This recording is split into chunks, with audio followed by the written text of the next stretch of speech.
percaya Bapak Ibu ini ayat yang sering kita baca. Bahkan ini sudah pernah kita bahas di dalam sekolah sahabat minggu lalu ya.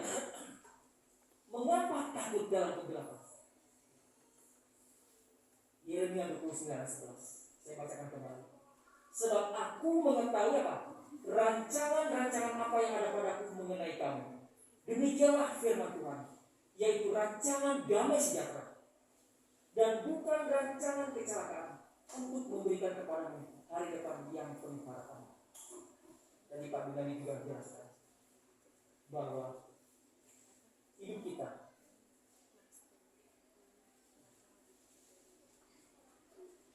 tidak pernah Tuhan izinkan, artinya Tuhan memberikan rancangan kecelakaan. Sekalipun Tuhan izinkan apa? Masalah atau ujian atau cobaan yang mungkin kita katakan Tuhan kau tidak sayang sama aku. Ingat, di balik itu ada kasih Tuhan. Untuk apa? Kebaikan dalam hidup kita.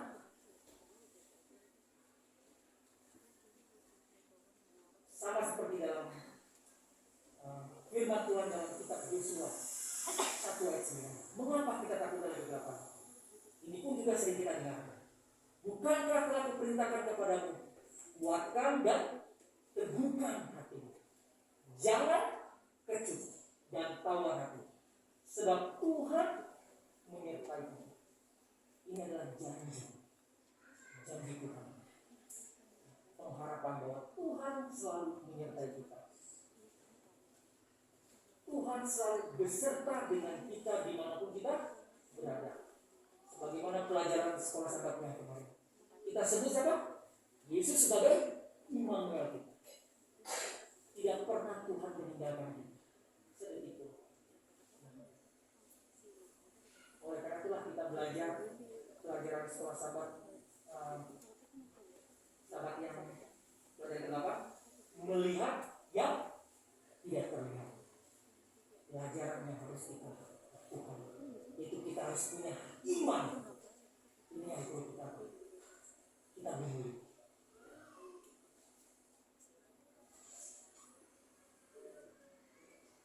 Ini juga sama. Pelajaran yang ke-8. Saya tulis lagi. Mengapa kita takut dalam kegelapan? Ingat, ada satu janji pengharapan. Di mana Matius 6:34-34. Sebab itu janganlah kamu khawatir akan hari besok, karena hari besok mempunyai kesusahannya sendiri. Kesusahan sehari cukuplah untuk sehari. Memang secara manusiawi kita pasti ada namanya rasa khawatir. Pasti khawatir, gelisah, stres pasti. Tapi kita harus lawan. Artinya apa? Kita serahkan sama Tuhan. Kita serahkan sama Tuhan. Dan setelah kita serahkan sama Tuhan, apa reaksi kita? Kita harus hadapi kekhawatiran itu. Bukan kita jauhin, tapi kita harus hadapi kekhawatiran itu bersama dengan Tuhan. Fokuslah kepada Tuhan. Fokus kepada Tuhan, dan biar masalah itu bisa kita selesaikan. Jangan khawatir. Mazmur 56:3. Mengapa kita takut dalam kegelapan? Ini adalah ayat inti yang kita sudah baca, ayat 1-5. Waktu aku takut apa? Aku ini percaya kepada Bapak Ibu. Seringkali kita tidak yakin tentang jalan mana yang harus kita ambil. Benar? Kita tidak yakin tentang apa yang harus dilakukan dalam situasi tertentu. Haruskah saya mengambil pekerjaan ini atau yang lain? Mungkin seperti itu pergumulan kita. Atau tidak sama sekali. Apa resikonya jika saya melakukan ini atau itu? Keputusan ini terkadang bisa menimbulkan ketakutan atau apa? Kegentaran dalam hidup.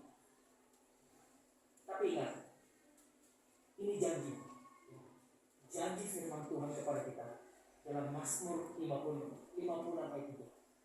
Waktu aku takut, aku mau belajar ya Tuhan untuk percaya kepada.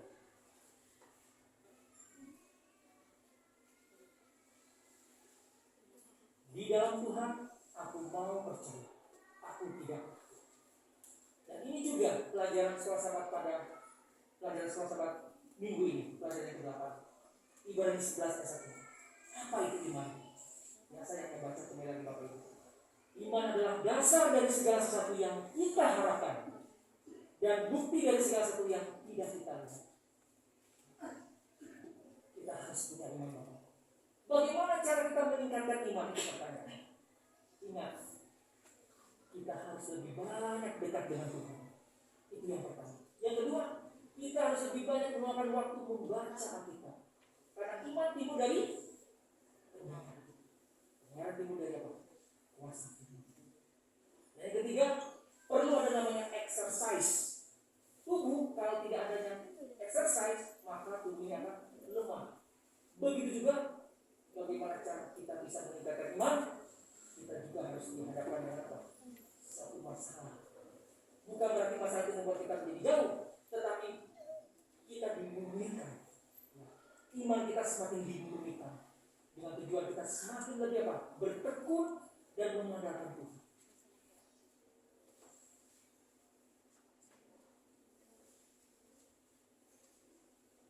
Sama juga di dalam kitab Perjanjian Lama Yesaya 50 ayat 10. Mengapa takut dalam kegelapan? Janji Tuhan. Dia katakan, hai kamu yang menghormati Tuhan dan mendengarkan perkataan hamba-Nya, jalan yang kamu tempuh mungkin gelap dan tidak ada cahaya yang bersinar bagimu. Tetapi percayalah pada Tuhan dan bertopanglah pada Allah. Ini yang harus perlu kita renungkan Bapak Ibu. Mari kita bertopang kepada Tuhan. Mungkin kita anggap ini sudah gelap ya Tuhan.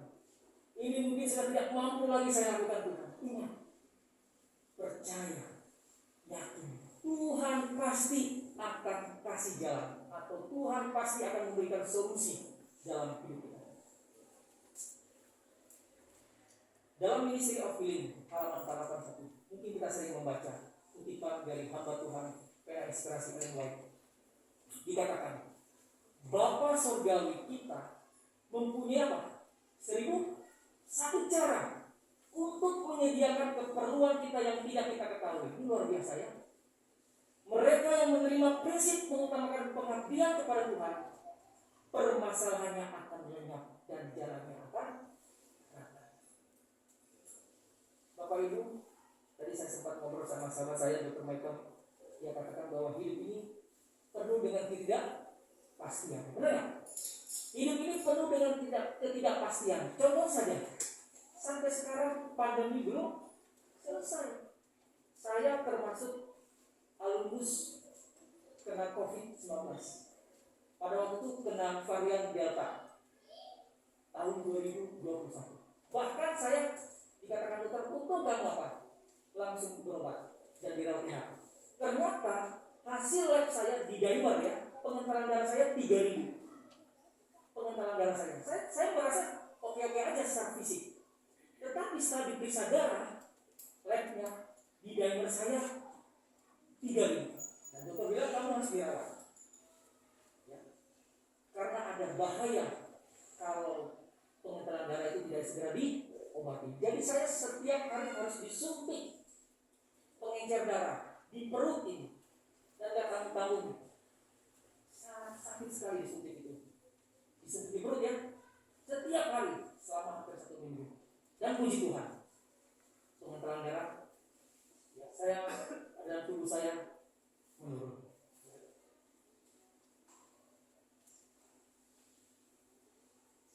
Yang pasti Bapak Ibu, sesuai dengan kutipan yang sudah kita baca ini,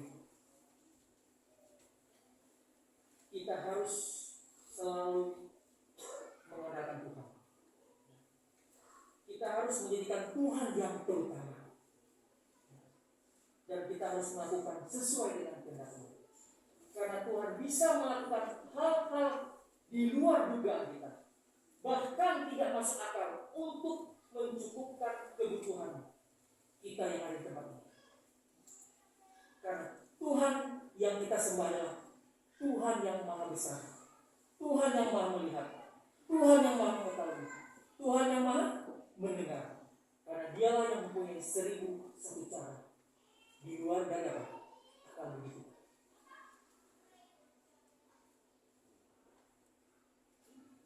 Seorang yang bernama Charles, ya, dia katakan, kami memiliki semua hal dan kekurangan, bukan karena saya punya penyimpanan uang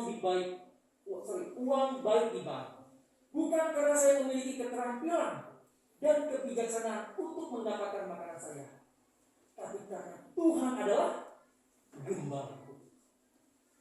Kalau kita pelajari sekolah sahabat yang di awal menceritakan tentang apa? Tuhan adalah gembala. Mari kita pasti sering membaca Mazmur pasal 23. Saya sangat senang sekali Bapak Ibu secara pribadi untuk merenungkan Tuhan adalah gembalaku. Saat saya mungkin dihadapkan ada masalah, saya belajar, saya ingatkan, saya bacakan, oh iya ya, Tuhan adalah gembalaku. Takkan kekuranganku. Tuhan, Engkau selalu menyelesaikan hidupku. Engkau memberikan apa? Di padang rumput yang hijau. Wah, berarti Tuhan tidak pernah memberikan aku di padang rumput yang kering. Engkau membimbing aku apa? Ke air yang tenang. Engkau menyegarkan jiwaku Tuhan. Engkau menuntut aku di jalan yang benar oleh karena nama-Mu. Sekalipun aku berada di dalam apa? Lembah kekelaman ataupun masalah yang sangat berat, aku tidak takut bahaya Tuhan, sebab Engkau beserta. Gadamu dan tongkatku itulah yang menghibur. Apa lagi? Engkau menyediakan hidangan bagiku di hadapan lawanku atau musuhku. Ada apa? Tuhan selalu menyediakan atau mencukupkan kebutuhanku. Bahkan Engkau mengurapi kepalaku dengan minyak. Pialaku penuh melimpah. Kebajikan atau kebaikan dan keberkahan akan mengikuti aku sepanjang masa seumur hidup, dan aku akan tinggal di rumah Tuhan.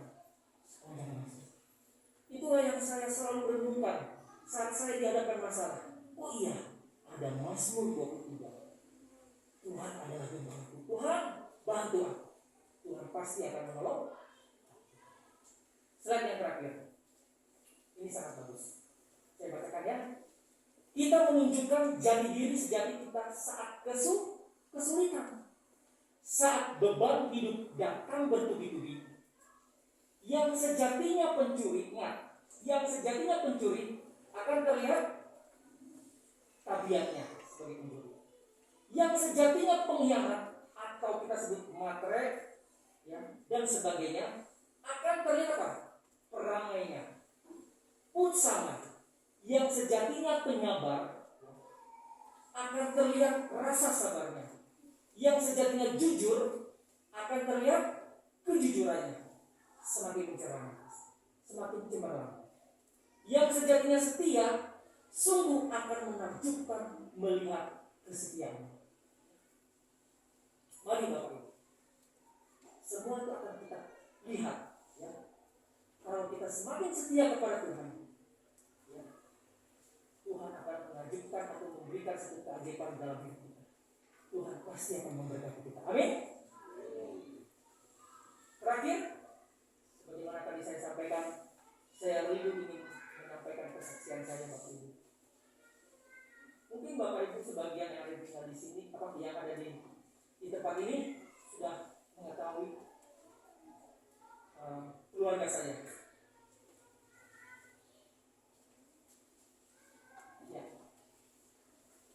Inilah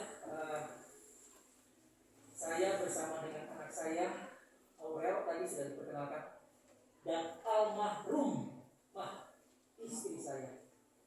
Ya. Jadi saya bersama istri saya menikah tahun 2008 yang lalu. Dan puji Tuhan tahun 2009 Tuhan mengaruniakan anak yang bernama Orang, ya, di bulan September. Bapak Ibu, tahun 2011. Tadi saya menikah tahun berapa?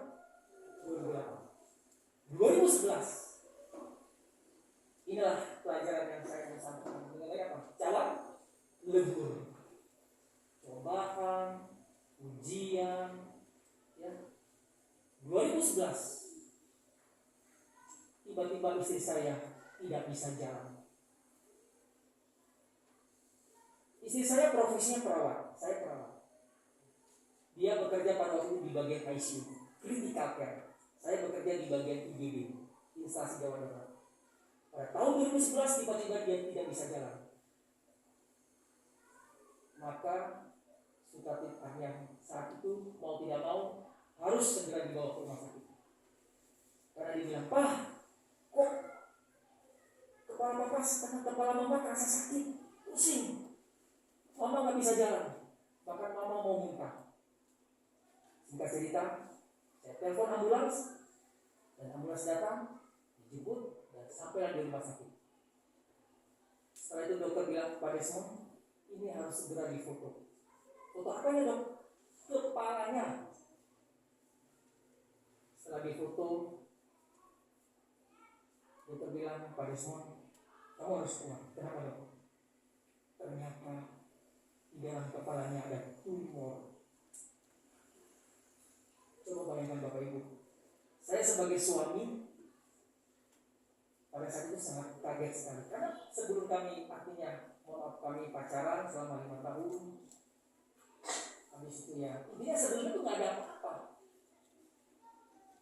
Dan ternyata setelah difoto, tumornya sudah besar. Sudah besar seperti bola golf. Dan tidak tanggung-tanggung Bapak Ibu.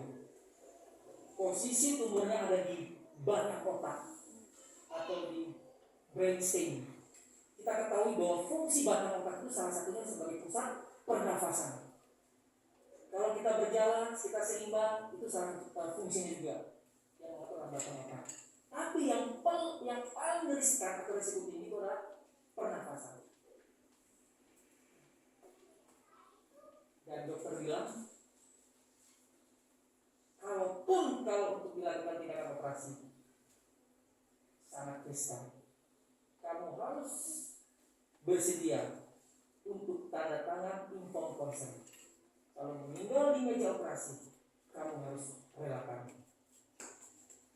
Singkat cerita, yang Bapak Ibu,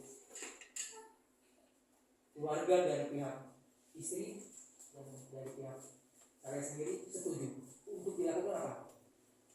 Operasi. Dan saat itu dilakukan tindakan operasi, dikasih tahu, diberikan informasi selama 12 jam.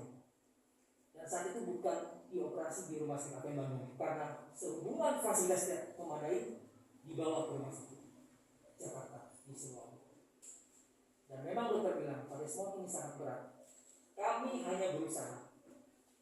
Kami harapkan agar tumornya bisa kami angkat atau remove. Dan singkat cerita, operasinya berjalan lancar, dan ternyata bukan 12 jam, ternyata hanya 8 jam. Dan dokter bilang, maaf Pak Desmond, untuk tumornya itu tidak bisa kita remove atau kita angkat semuanya. Itu pun juga hanya sedikit Bapak Ibu.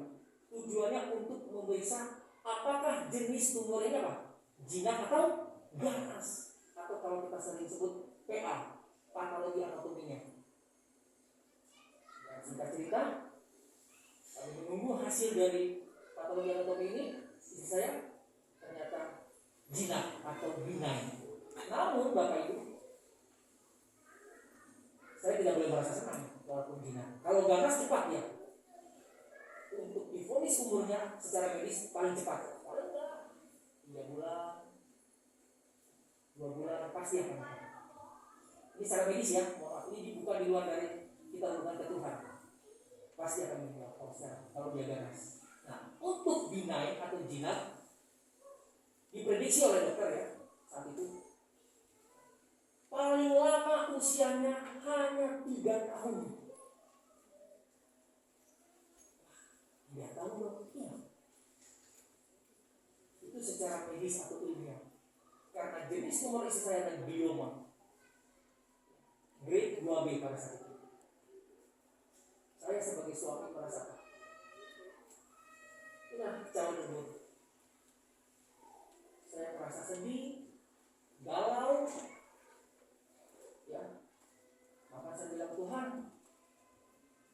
Tolong saya Tuhan, bantu saya Tuhan, karena saya masih perlu istri saya. Kenapa Bapak Ibu? Saat itu anak saya masih berusia berapa tahun? 1 tahun 7 bulan. Ya perlu seorang ibu yang mau untuk apa? Merawat anak saya ini, membesarkan anak saya ini. Tadi saya menikah tahun 2008, kejadian 2011. Artinya pernikahan saya masih berapa tahun? Masih 3 tahun saat itu. Siapa yang gak mau? Atau siapa yang mau kalau rumah tangganya cepat? Artinya ya diantara suami atau istri berpisah. Tidak ada yang tidak mau. Bahkan kalau boleh bahkan kita gini sampai tua ya. Itu yang kita rindukan kan? Sampai lansia. Tapi kehendak Tuhan itu berbeda dengan kehendak manusia. Rancangan Tuhan itu berbeda dengan rancangan manusia. Itu sudah dikatakan dalam firman Tuhan. Karena rancanganku bukanlah rancanganmu, jalanku bukanlah jalanmu. Bapak Ibu, semenjak itulah namanya kalau sudah dalam cawan lebur, jujur, disitulah saya lebih banyak menggunakan lutut saya. Artinya apa? Saya lebih banyak berdoa kepada Tuhan. Ya. Lebih banyak saya dekat kepada Tuhan. Artinya apa? Perlu exercise. Perlu apa? Action. Saya berdoa. Dan saya meminta kepada semua anggota jemaat, tolong doakan istri saya. Saya berharap Tuhan, jika Engkau berkenan, panjangkan umurnya Tuhan. Karena secara medis umurnya hanya 3 tahun. Bapak Ibu tahu, sampai tahun 2014 ini saya menghitung kan, karena kan dokter bilang paling maksimal 3 tahun. Waktu begitu cepat jalan. Tahun 2014 masuk kan, waduh, ini kapan ya? Aduh, saya setiap namanya orang kan gelisah, takut, cemas, bingung, khawatir, semua ada di kepala saya. Tuhan, bantu saya Tuhan. Tolong Tuhan, berikan kesempatan dia hidup lebih lama lagi. Januari, Februari, lewatlah. Maret, April, Mei, Juni, sampai bulan Desember 2014. Nah, sebelum 2015 saya sempat telepon, ada pada saat dirawat istri saya di Jakarta, ada temannya. Saya tanya, ternyata yang angkat bukan yang sakit, ternyata orang tuanya. Saya tanya di mana kabar yang saya lupa namanya. Dia bilang ibunya, dia bilang maaf Pak Desmond, anak saya sudah meninggal dunia. Waduh, sudah meninggal. Benar ya? Itu keren. Secara ilmiah meninggal. Tinggal satu-satunya apa? Istri saya. Sampai di bulan Desember saya berdoa terus, Tuhan, kalau boleh Tuhan, berikan kesempatan dia hidup. Karena anak saya masih kecil Tuhan.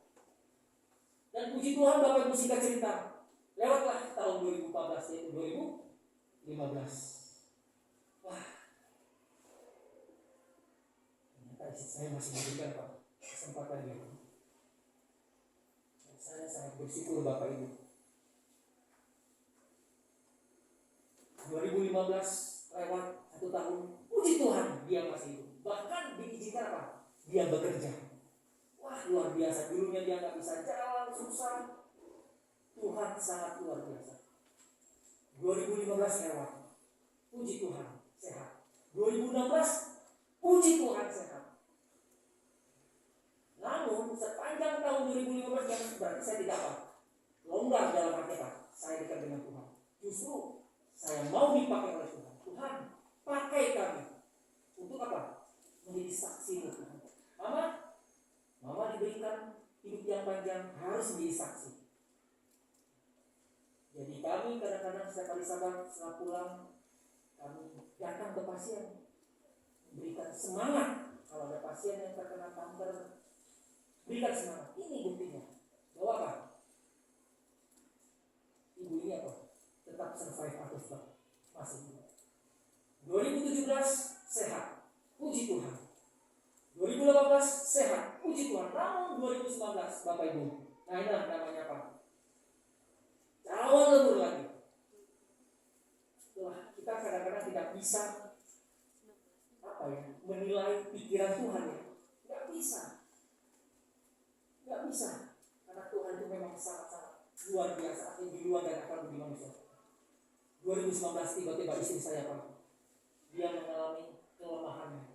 Setengah badannya apa? Mati, atau kalau kita sebut penyakit stroke. Tangan kanan, tangan kirinya apa? Lemah. Dan dokter bilang, wah ini penyebabnya ya tumor di dalam apa? Otak itu. Dan dokter bilang ya, secara medis obat-obatan sudah apa? Maksimal. Jadi bagaimana dok? Ya udah, kita coba lagi dengan lakukan pemberian obat. Obat itu namanya obat adjuvan. Dan setelah diberikan obat, puji Tuhan, ya ada perbaikan. Namun belum perbaikannya 100%, ya 70%. Tapi saya tetap bersyukur dia masih bisa jalan, walaupun jalannya masih belum tidak seimbang. Bapak Ibu, yang paling parahnya adalah tahun 2020. Itu yang saya lihat Bapak Ibu, tahun 2020. Dia semakin mengalami apa? Penurunan kondisinya. Dia tidak bisa jalan lagi Bapak Ibu, tahun 2020. Bahkan suaranya semakin hari, semakin bulan, semakin menghilang. Artinya dia tidak bisa bicara lagi. Dan mohon maaf ya saya bukan begini ya. Awalnya memang kami mengerti awalnya. Mau minta apa mama? Mau apa? Itu bisa kami mengerti. Tapi lama-kelamaan semakin kami tidak mengerti. Karena mungkin semakin hari apa? Tumornya semakin membesar. Dia merusak apa? Percakapan. Ya, saraf dari mulutnya. Dan Bapak Ibu, makan pun dia tidak bisa menelan secara apa? Manual. Jadi apa? Dia harus dipasang selang sortir. Berapa bulan Bapak Ibu dia terbaring di tempat itu? Suaranya hilang. Bahkan mohon maaf, untuk dia kencing, bahkan untuk dia BAB itu harus dibantu. Jadi seperti bayi yang masih lahir, harus dibantu. Di mandi juga dibantu, dibersihin selama. Ya seperti itu. Berapa bulan? Selama kurang lebih 1 tahun. Dia terbaring di tempat itu. Dan saya bersyukur pada waktu itu tahun 2020 saya dipindahkan di bagian humas saat itu. Di mana saya masih bisa kesempatan untuk apa? Untuk merawat istri saya. Karena kalau saya kerja pagi, ada yang bertugas. Ini ada yang saya bawa, namanya Ibu Frida, dia bertugas, ditambah ada Ibu Lydia juga. Dia bertugas dari pagi sampai sore. Kalau malam, saya yang bertugas, artinya menjaga, merawat istri saya. Jangan sampai, karena gini Bapak Ibu, karena dia mengalami kelemahan otot. Jadi dia nggak bisa berdiri. Kalau itu dibiarkan, Bapak Ibu tahu nggak? Pernah ada namanya kejadian penyakit dikubitus atau ulcer, artinya patat atau bokongnya apa? Berlubang. Itu kalau apa? Nggak pernah dimiringkan karena dia mengalami penekanan. Jadi saya bilang, tolong jangan sampai lecet patatnya. Karena kalau sudah lecet itu susah sembuhnya, lama. Jadi itulah saya selalu perhatian. Kalau dia kencing, ganti pampers. Karena kenapa? Air kencing itu mengandung bahan amoniak, asam. Kalau kencing pokoknya ada ini, ganti. Nggak apa-apa, pokoknya saya nggak peduli pampers gimana, ganti. Sudah mulai penuh, ganti pampersnya. Ya, ini saya kasih gambarnya. Inilah istri saya Bapak Ibu.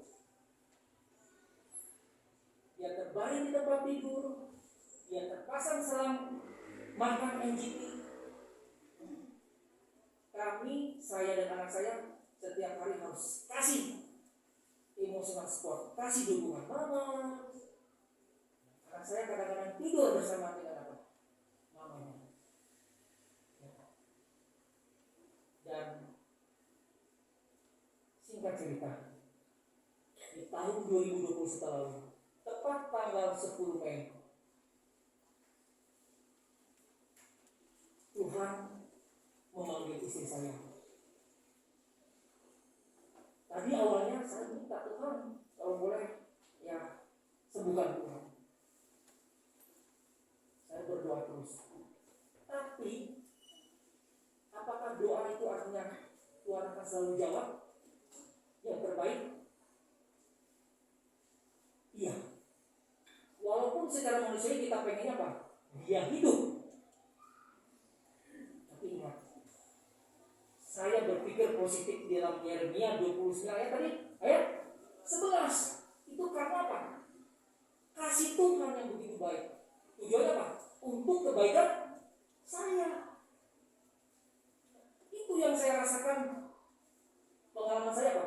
Salam lebur. Saya berharap Tuhan, tolong Tuhan.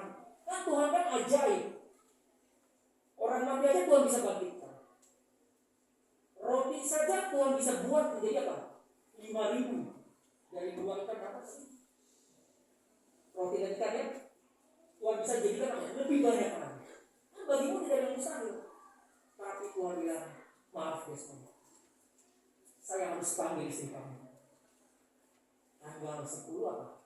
Mei, tepat jam 7 atau jam apa saya lupa. Dan saya melihat dengan mata kepala saya, dia mengembuskan napas terakhirnya. Selama 1-2 hari itu saya lihat, wah ini sepertinya sudah mulai turun kesadaran. Lagu kesukaannya dulu satu apa? Jangan lewatkan. Itu lagu kesukaannya. Kami nyanyikan terus di telinganya. Ingat Bapak Ibu, orang yang kalau sudah kondisinya sudah penuh kesadaran, yang hanya satu masih berfungsi apa? Telinganya. Jadi hati-hati kita kalau mau bicara. Kalau ada orang yang tidak sadar, artinya orang yang walaupun dia masih hidup, ya jantungnya masih bagus, tinggal satu organ yang masih berfungsi apa? Telinganya. Itulah kalau orang sepupu kita orang Islam selalu membacakan ayat kursi di telinganya. Jadi saya selalu kami nyanyikan hal itu. Saya bilang, Mama semangat. Kalau Mama ada dosa, minta ampun. Karena kita hidup di dunia hanya sementara, Mama. Mama kuat ya. Walaupun dia tidak bisa ngomong, dia hanya seperti itu. Saya percaya dia masih mendengar. Dan itulah karena 10 Mei Tuhan panggil. Pertanyaan buat kita, apakah saya marah sama Tuhan, Bapak Ibu? Dengan pelajaran kita tahun lalu, Tuhan jahat. Kan kemarin Tuhan sudah kasih keajaiban. Bahkan kalau saya hitung berapa kali lipat Tuhan kasih bonus? Yang tadinya prediksi apa? Hanya 3 tahun. Kalau 2011 sampai 2021 berapa tahun itu? 9 tahun ya? 10 tahun. Itu berapa kali lipat? 3 kali lipat. Apakah saya tetap masih marah sama Tuhan? Tidak. Saya belajar Tuhan. Engkau punya rencana yang indah dalam hidup saya, Tuhan. Tuhan tidak pernah meninggalkan saya. Tuhan sudah baik. Karena istri saya masih bisa melihat anak saya sudah berusia saat itu apa? 12 tahun. Dulu kan saya bilang, Tuhan tolong bantu dong, kasih umurnya panjang. Tuhan kasih kan 2014 lewat. Artinya istri saya masih bisa merawat, bisa menjaga anak saya sampai berusia 11 tahun. Saya belajar Tuhan, terima kasih. Sekalipun secara manusia saya pengennya lama Tuhan sampai apa? Usia lanjut. Tapi Tuhan berkehendak lain. Dan saya belajar, Engkau sungguh baik ya Tuhan. Bantu saya Tuhan sebagai single parent, sebagai ayah, untuk bisa mendidik anak saya. Karena Bapak Ibu tahu nggak, laki-laki sama perempuan berbeda ya. Kalau ibu-ibu tuh dia main perasaan dia Ibu ya. Beda sama laki-laki, kalau kami pakai logika. Kalau ibu-ibu dia pakai perasaan. Kalau dulu pernah saya mikir ayah emosi, saya cubit. Itulah saya bilang Tuhan, tolong saya untuk bisa mendidik membesarkan anak saya agar dia menjadi anak yang takut akan Tuhan. Inilah pelajaran firman Tuhan yang biasa kami Bapak Ibu. Dalam cara hidup bersama Yesus. Kita semua manusia masing-masing dihadapkan masalah. Biarlah masalah yang kita hadapi itu kita serahkan kepada Tuhan. Yakin Tuhan itu baik. Tuhan tidak pernah jahat. Tuhan selalu beserta dalam hidup kita. Amin. Amin. Tuhan Yesus berkati kita semua. Tepat jam 12 siang. Amin.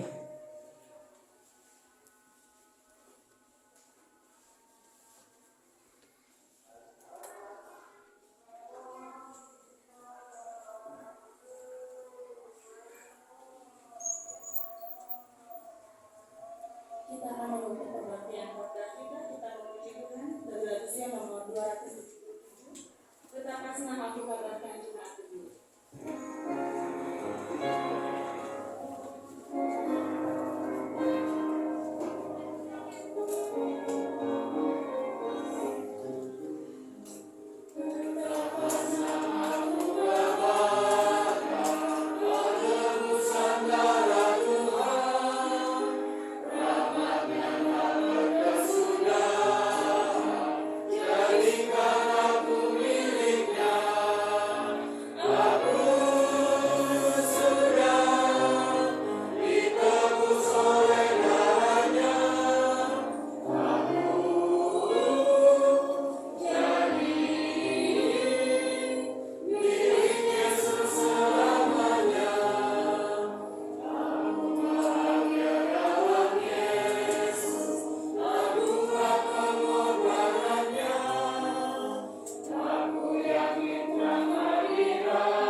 Kita sama-sama tunduk kepala, kita berdoa. Bapa kami yang bersemayam dalam kerajaan surga, saat ini ya Bapa, kami sudah mendengarkan firman Tuhan, di mana kami mau diajarkan bahwa kami tidak boleh takut dalam kegelapan atau masa suram atau masa yang sangat sulit yang Kau izinkan di dalam kehidupan kami. Bapa, ada banyak janji-janji dalam firman, tapi kami kadang-kadang secara praktikal atau secara kehidupan nyata, kami kadang-kadang mungkin ada keraguan kepada-Mu. Tapi ya Bapak, kami butuh kiranya Engkau yang akan menguatkan iman kami. Karena iman hanya berasal daripada-Mu ya Bapak. Tambahkan iman dalam hidup kami. Tambahkan keyakinan ya Bapak. Selama kami masih hidup, akan ada banyak masalah yang akan kami hadapi. Tapi kami mau menaruh masalah itu ke dalam tangan-Mu ya Bapa. Sebagaimana firman Tuhan katakan, segala perkara dapat kutanggung dalam Tuhan yang memberikan kekuatan kepadaku. Tolong kami Bapa.